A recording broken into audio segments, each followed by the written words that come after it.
profesora Dulce María Santiago, que es de nuestra Universidad Católica Argentina, de la Facultad de Filosofía y Letras. La va a presentar la profesora Soledad Hernández Bermúdez. Muy bien. Dulce María Santiago es doctora en Filosofía por la Pontificia Universidad Católica Argentina en el 2006, docente, profesora titular ordinaria en la misma universidad y en la Universidad del Norte Santo Tomás de Aquino. Además es investigadora sobre pensamiento argentino y latinoamericano en la Universidad Nacional del Sur y publicó El problema de la cultura en 2009 y numerosos capítulos de libros colectivos. Además, dictó cursos en Cuba en el 2011 y en Colombia en el 2016 y participó en el coloquio IDEA en el 2018. Muy bien, bienvenida Dulce, tenés la palabra. 40 Muchas gracias. minutos. Muy bien. Puedo compartir, si me permiten, un esquema para poder, esperen, a ver, no, este no era.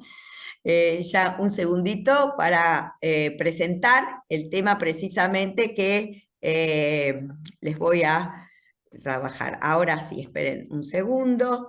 A ver, ahí, sí, llega. Ahí está. Bueno, ahí creo que se ve mejor.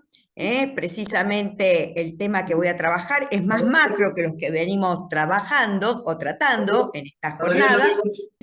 Vamos a trabajar entonces el tema de precisamente este marco en el cual estos avances tecnológicos que estamos considerando se pueden inscribir y ver cuál es la convergencia y la divergencia entre lo que puede ser un marco del humanismo, propio de nuestra tradición y del siglo XX, y el transhumanismo, también llamado poshumanismo, ¿no? Que avanza, podríamos decir, con esta irrupción de la tecnología en todos los ámbitos de lo humano. Esperen que lo que no sé es cómo continuar ahora ahí. Los humanismos en el siglo XX aparecen precisamente porque el tema del hombre se volvió un tema fundamental. Y desde el punto de vista antropológico, los avances de la ciencia que convirtieron al hombre en objeto de estudio habían aportado datos que hasta el momento la filosofía no tenía en cuenta en su reflexión.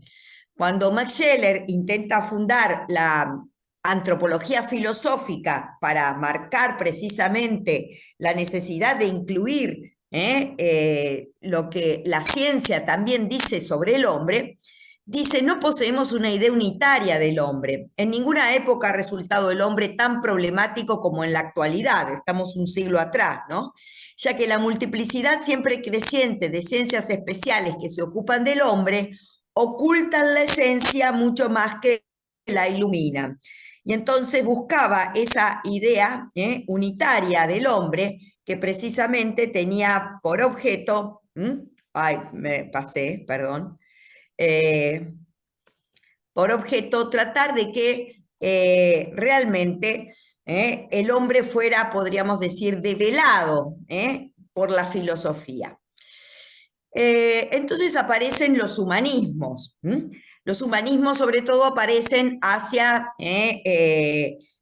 mediados del siglo XX, hacia la segunda mitad del siglo XX, y hay dos grupos de humanismos, digamos. Los humanismos que se inscriben dentro de lo que es un existencialismo ateo, porque precisamente el existencialismo va a tener entonces una, podríamos decir, doble fundamentación o perspectiva. Los primeros, que son los existencialistas cristianos, dice, entre los cuales, esto lo dice Sartre, yo colocaría a Jaspers y a Gabriel Marcel, de confesión católica, y por otra parte los existencialistas ateos, entre los cuales hay que colocar a Heidegger, también a los existencialistas franceses y a mí mismo. Eso lo menciona en su conferencia, el existencialismo es un humanismo. Lo que tienen en común es simplemente que consideran que la existencia precede a la esencia, o si se prefiere, partir de la subjetividad. Pero para, obviamente, Sartre, el auténtico existencialismo es el existencialismo ateo. Porque, ¿qué significa que la existencia precede a la esencia? Significa que el hombre empieza por existir, se encuentra, surge en el mundo y después se define. El hombre, tal como lo concibe el existencialista, si no es definible es porque empieza por no ser nada. Solo será después y será tal como se haya hecho. Así pues, no hay naturaleza humana, sostiene Sartre, porque no hay Dios para concebirla. El hombre no es otra cosa que lo que él se hace.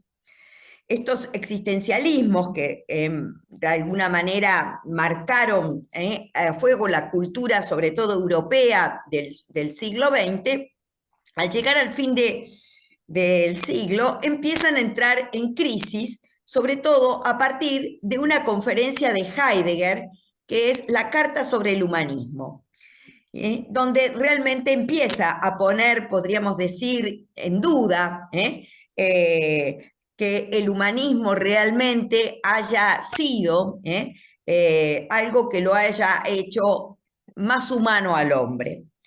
Esto es el humanismo, meditar y preocuparse, curarse de que el hombre sea humano y no inhumano, extraño a su esencia. Pero ¿en qué consiste la humanidad del hombre?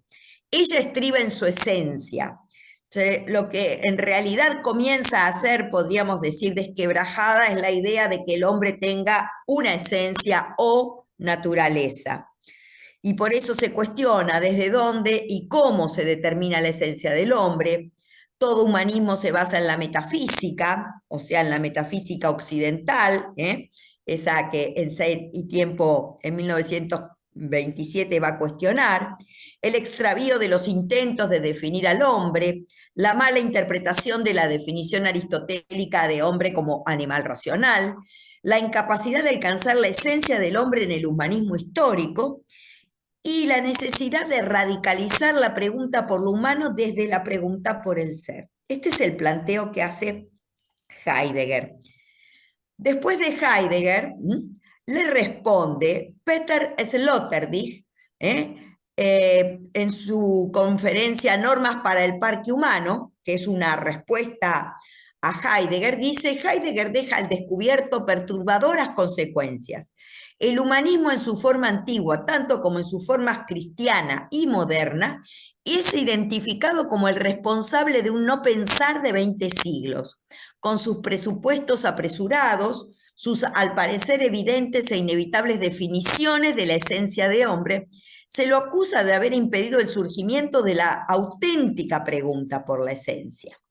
La era del humanismo moderno como modelo escolar y educativo ya ha pasado, porque se ha vuelto insostenible la ilusión de que masivas estructuras políticas y económicas pueden ser ya organizadas siguiendo el modelo amigable de la sociedad literaria, que era la propia del humanismo, es decir, el mejoramiento humano a través precisamente de lo que es la enseñanza, la virtud. Esto parece estar en crisis. ¿Qué puede aún domesticar al hombre? Si hasta el día de hoy sus esfuerzos de automoderación, que era precisamente el autodominio como finalidad, digamos así, de un humanismo, lo han llevado en gran medida precisamente a su toma de poder sobre todo ente. Y acá esta toma del poder sobre todo ente tiene que ver con el surgimiento de la tecnología y el dominio del hombre sobre el mundo. Entonces aparecen cuestionables los límites estos del humanismo, porque realmente parece no haber alcanzado, después de lo que ha sido la historia del siglo XX, su finalidad, es decir, el hombre no solo no se ha humanizado, sino que se ha deshumanizado. El humanismo entonces es referido a el antropocentrismo, el hombre como medida de todas las cosas, al individualismo, a una concepción prevalente en la modernidad de la superioridad de determinado hombre blanco, dualismo entre civilización o barbarie. Entonces, el cuestionamiento de si el bárbaro no es humano, y además el hecho del descuido de la naturaleza y del planeta al que se ha utilizado como un recurso, de alguna manera evidencia esta crisis del humanismo. Entonces, la irrupción de la tecnología en lo humano parece poder proyectar del humano a un poshumano. Para entender el proceso antropotécnico e inmunológico es necesario abordar entonces la cuestión del humanismo como un dispositivo de domesticación del hombre basado en la educación, es decir, en la alfabetización. Para Sloterdijk, la ciencia de la información y la biotecnología causaron esta crisis del humanismo. En la nueva era poshumana, que ya está entre nosotros, dice, la nanotecnología, la biotecnología y las neurociencias con la genética y las ciencias de la comunicación y la información serán los nuevos recursos que reemplazarán a la educación ilustrada para crear una nueva clase de hombre. Es decir, podríamos decir esta síntesis entre la ciencia y la tecnología aplicada a lo humano reemplaza a la educación. Entonces, este modelo transhumanista aparece como la búsqueda del mejoramiento humano a través precisamente de la tecnología. Es una búsqueda de una transformación del hombre mediante la integración del humano con la máquina, eso que llamamos el cyborg, mediante la transformación también de nuestros genes en la línea germinal, hasta poder generar una especie distinta poshumana. Entonces, ¿cuáles son los caracteres de este transhumanismo? Por un lado, el ser humano toma el control de su propia evolución. Ya no es una evolución darwiniana que es aleatoria y es considerada que ya acabó, sino que este imperativo del mejoramiento y parece obligar incluso al hombre a mejorar a través del diseño, es decir, una evolución diseñada basada en la tecnología que nos permitirá seleccionar nuestras cualidades físicas y mentales. También el rejuvenecimiento y aspirar a la inmortalidad. Por eso, los modos en que este transhumanismo se da es, por un lado, el cultural, que aparece inspirado en la crítica posmoderna al humanismo, que hacen Foucault, Derrida, el poscolonialismo y también la ecología radical. Donna Haraway, con el manifiesto Cyborg, dice: a finales del siglo XX, nuestra era, un tiempo mítico, todos somos quimeras, híbridos teorizados y fabricados de máquina y organismo. En pocas palabras, somos cyborgs. O sea, por un lado operan, podríamos decir, las teorías y las ideas, pero por otro, también está una modalidad tecnocientífica, que son ya trabajos, podríamos decir, tecnológicos inspirados en trabajos de científicos e ingenieros provenientes del campo de la inteligencia artificial y de la robótica. Y ellos son Marder Minsky, Hans Moravec, Raymond Kurzweil. Basados en los avances de la biotecnología, ellos presentan precisamente trabajos que muestran que esta realidad no quedó solamente en una aspiración. La idea compartida por ambas modalidades es la superación de la barrera entre el hombre y la máquina, y entre lo real y lo virtual. Entonces, ¿cómo puede mejorar el hombre? ¿Cuáles son los tipos de mejoramiento humano? el químico farmacológico, o sea, todo lo que tendría que ver, podríamos decir, con la medicación, las pastillas, el cibernético o digital, y el genético. Cada uno de ellos puede estar dirigido hacia un distinto aspecto, físico, mental, emocional o moral, y así mejorar la calidad de vida o bienestar. El tema es que, digamos, los teóricos no están todos de acuerdo en cuál es esta categoría de bienestar que puede ser común a todas estas distintas, podríamos decir, corrientes dentro del transhumanismo.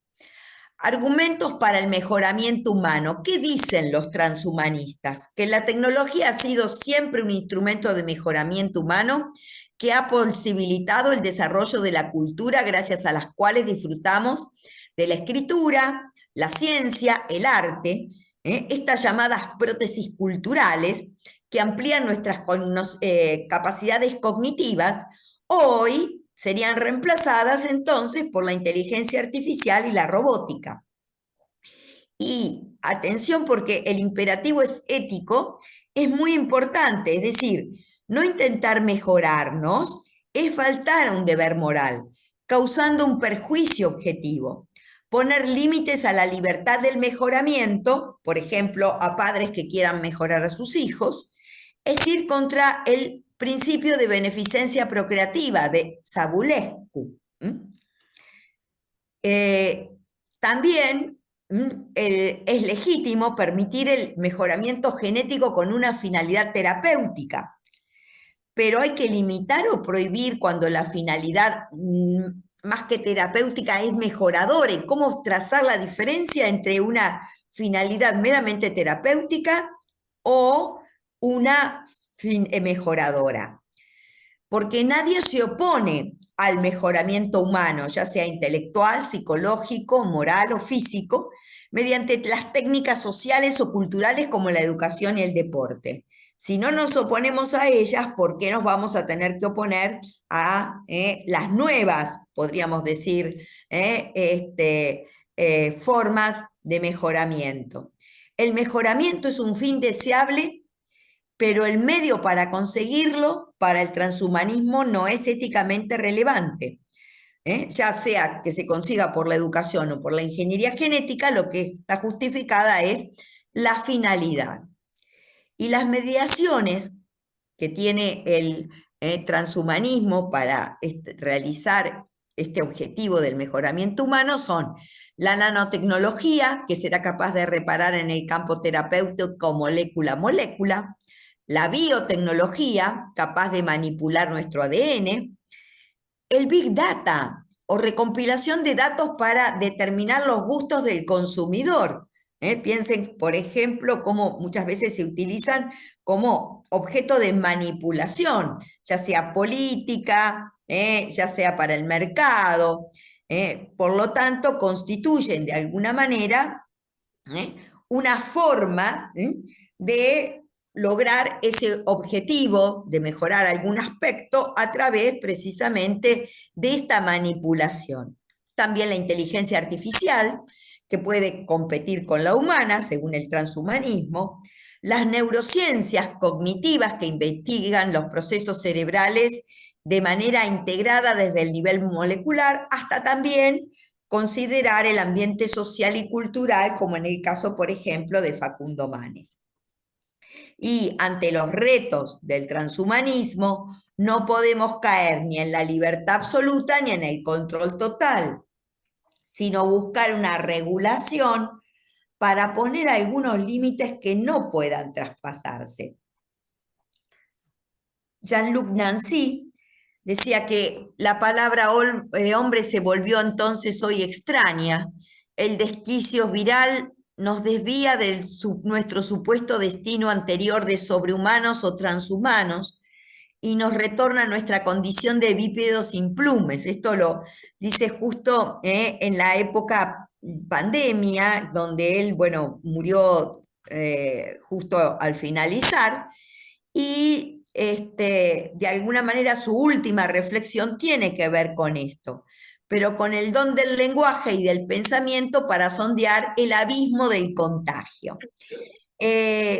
Lo que nos planteamos entonces es cómo el humanismo cristiano tuvo que dialogar con el humanismo existencialista ateo en el siglo XX y hoy tendría que dialogar con el transhumanismo.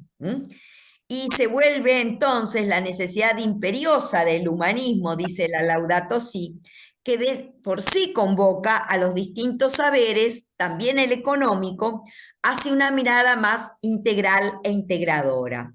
¿Cómo sería ese nuevo humanismo? Bueno, ese nuevo humanismo tiene este desafío que hemos tratado de plantear a través de este trabajo, que es precisamente la cuestión de poder no definir, pero sí de alguna manera ponderar el tema de la esencia humana, de la naturaleza humana, que ya de por sí ha sido siempre un tema complejo.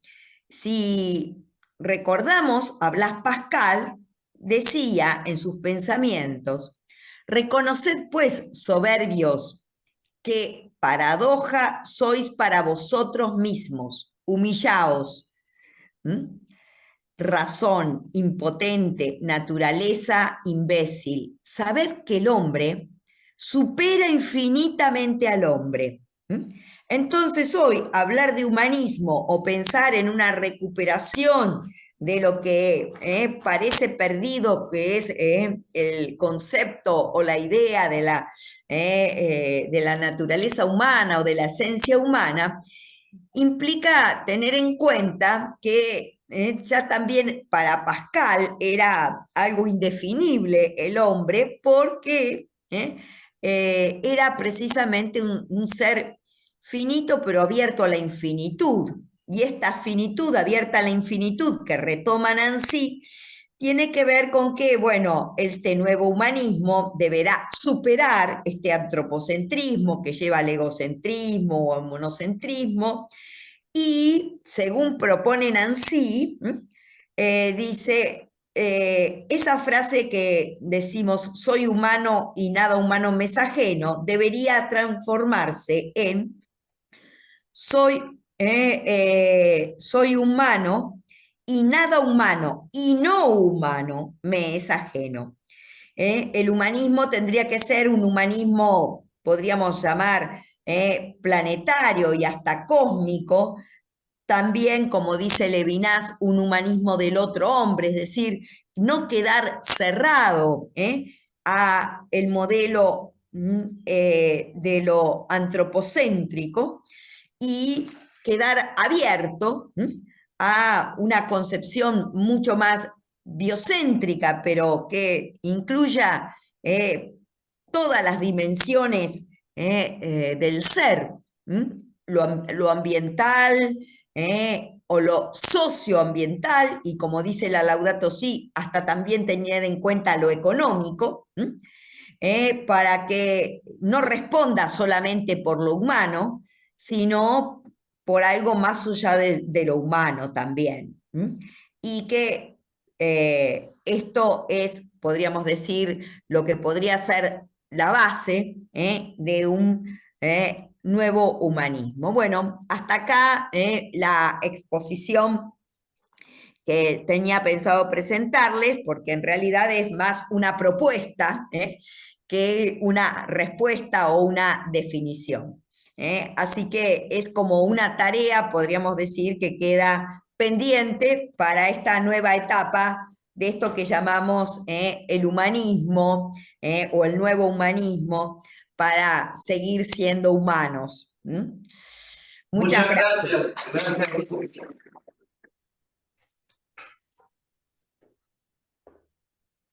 Muy bien, tenemos un ratito para preguntas para la doctora Dulce Santiago. Levantó la mano el doctor Raimundo Morado y después Karen González y después Enrique Alonso. Tenemos 10 minutos, así que les pido por favor que seamos breves en las preguntas y respuestas. ¿Cómo no? Raimundo, tenés la palabra. Perdón, fue solamente un aplauso. Ah, perdón, yo pensé que era una mano, perdón. Muchas gracias. Y Karen lo mismo, ¿no? No hay problema. Sí, sí fue un Estamos acá, aplauso, pero bueno, ¿a qué hora viene? aprovecho para hacer una pregunta. Muchas gracias por la plática, ¿Cómo? es muy interesante. Espera que está... Celina, tenés el micrófono abierto. Se pueden silenciar, Claudio. Perdón, yo estaba pidiendo la palabra para preguntar. Bueno, no importa. Ahora te doy. Habla Karen y te doy. Gracias.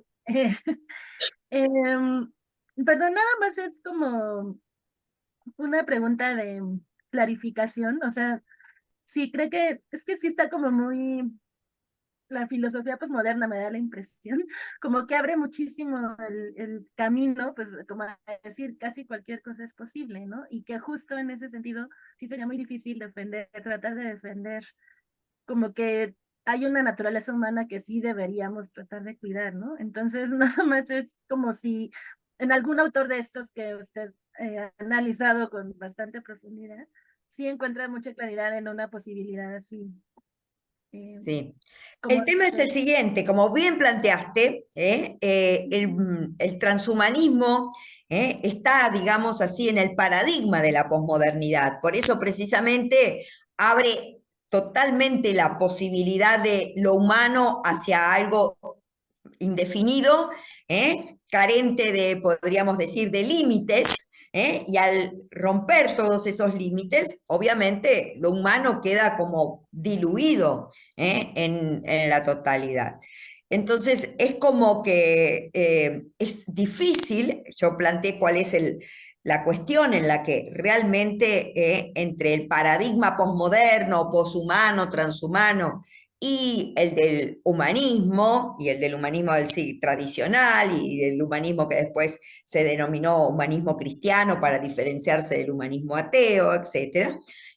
Hay, podríamos decir, necesidad de diálogo, pero la convergencia que es temática no es, podríamos decir, en sus fundamentos, o sea, ¿no? O sea, los dos tienen como objeto, digamos, al hombre, pero el supuesto de lo humano es totalmente diferente y ahí se presenta la gran divergencia. Por eso, frente a un paradigma que sigue avanzando a pasos agigantados, porque si bien muchas de sus propuestas, por ejemplo, el tema del rejuvenecimiento y la inmortalidad todavía podríamos decir que no están demostrados, como muchos de sus otros también trabajos científicos. Sin embargo, digamos, el planteo ético debe hacerse en base precisamente a lo que sería, por eso la definición que es precisamente poner límites, a cuál es el límite para ese mejoramiento, para ese avance. Creo que esto queda muy en evidencia, o sea, lo que vos proponés, que al relacionarlo, digamos, hacia el transhumanismo con la posmodernidad, en ese camino desregulado completamente de lo humano y de lo ético, es muy difícil establecer esto tan necesario para un diálogo con una realidad que avance, y es como que también no podemos negarnos en ciertas cuestiones más terapéuticas, por lo menos, a ese mejoramiento que propone el transhumanismo, ¿no? O sea que ahí se nos hace difícil, por eso digo que así como existió en el siglo XX también esa confrontación entre el humanismo ateo y el cristiano, bueno, hoy existe entre lo humano y lo transhumano, digamos así. Si el hombre tiene límites o no los tiene. Por ahí pasaría la cosa, que es lo mismo que decir si tiene esencia o no la tiene, ¿no? Celina.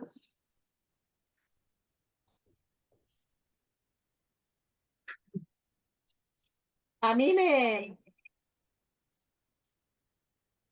diste la palabra, Claudio. Sí, te di la palabra. Bueno, yo quería hacer una reflexión y pregunta, digamos, una mezcla, porque el punto de vista que plantea Dulce se asemeja en muchos aspectos al mío, al que yo voy a exponer mañana.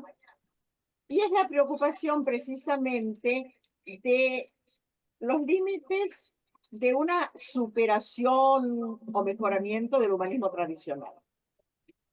Porque nadie duda que todos queremos que la humanidad mejore.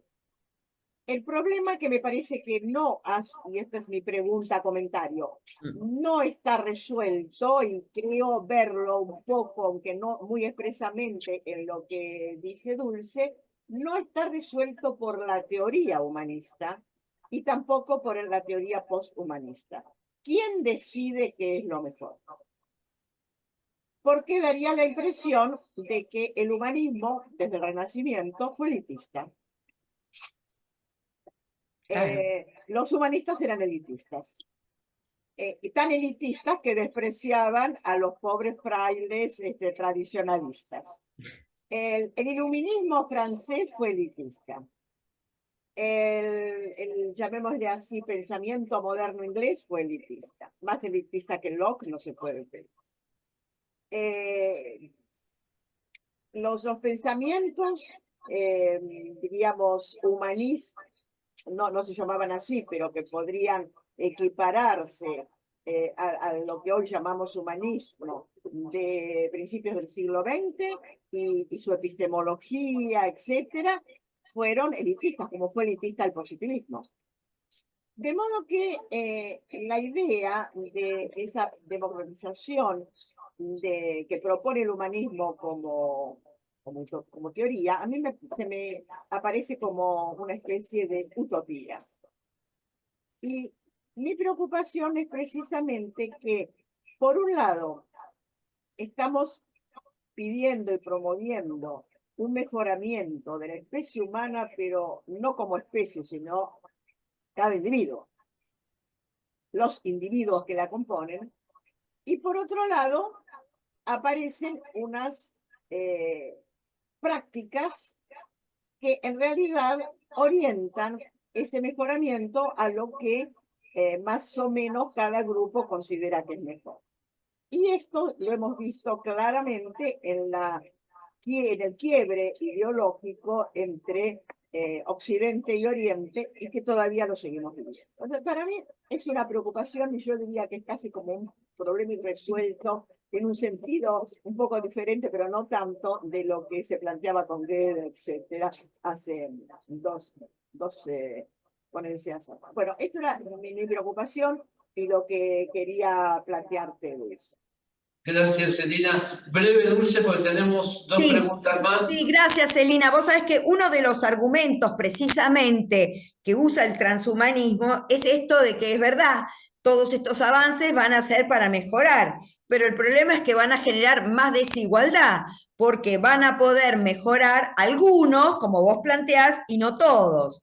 Entonces, este mejoramiento humano, lejos de ser algo que beneficie a la sociedad en el sentido, digamos así, de que es para todos, va a terminar o puede terminar siendo para unos pocos.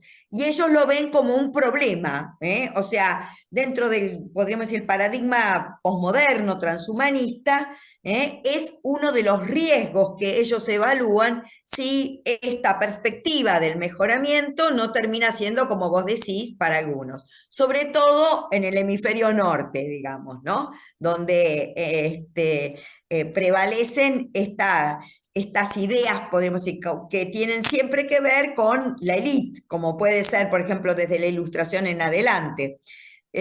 A mí me llamó mucho la atención que cuando hablábamos de la Ilustración en América era, podríamos decir, una idea más popular la Ilustración, ¿no? Es decir, que servía para independizarnos, o sea, las ideas ilustradas eran la de los revolucionarios, etcétera, ¿no? Que como una emergencia desde lo de abajo.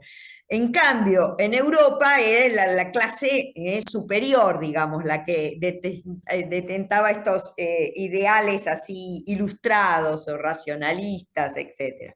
Así que bueno, habrá que ver cómo resuelve, porque el transhumanismo se lo ha planteado como un posible conflicto esto, ¿no? Muy bien. Una pregunta acá de la sala. No, tengo una pregunta, Celina, gracias. Acá el doctor Enrique Alonso. Bueno, lo voy a transformar en pregunta porque sería sino una consideración. Yo, si te he entendido bien, digamos, el objetivo sería definir las líneas de un humanismo que pudiera enfrentar, ¿no?, lo que es el desafío del transhumanismo. Y yo me pregunto si no hay otra estrategia, que es, por ejemplo, yo me siento más afín, porque creo que resolver cuál sea la esencia del ser humano nos llevaría muy lejos y en una dirección que probablemente nos haría olvidarnos del 95% de los seres humanos, no del género humano, pero sí de los seres humanos, que es la línea de los derechos. Donde, bueno, ahí sí que hay un trabajo que se está haciendo ahora en lo que es la nueva revolución que se nos viene encima, que ni siquiera es de la que estamos hablando aquí, que son las neurociencias. Entonces, me gustaría saber ¿qué opinas? ¿Qué debe ir primero?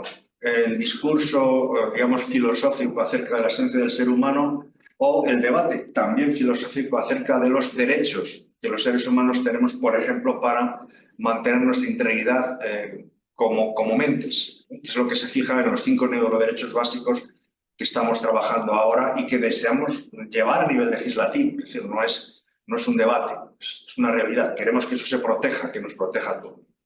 Lo que pasa es que el tema de los derechos, si entendí bien la pregunta, se funda sobre una cuestión antropológica, porque si no hay persona humana, digamos, universal, si no participamos todos de la misma esencia, entonces no podemos hablar de la universalidad de los derechos. Es decir, ¿qué es lo que nos constituye sujeto de derechos?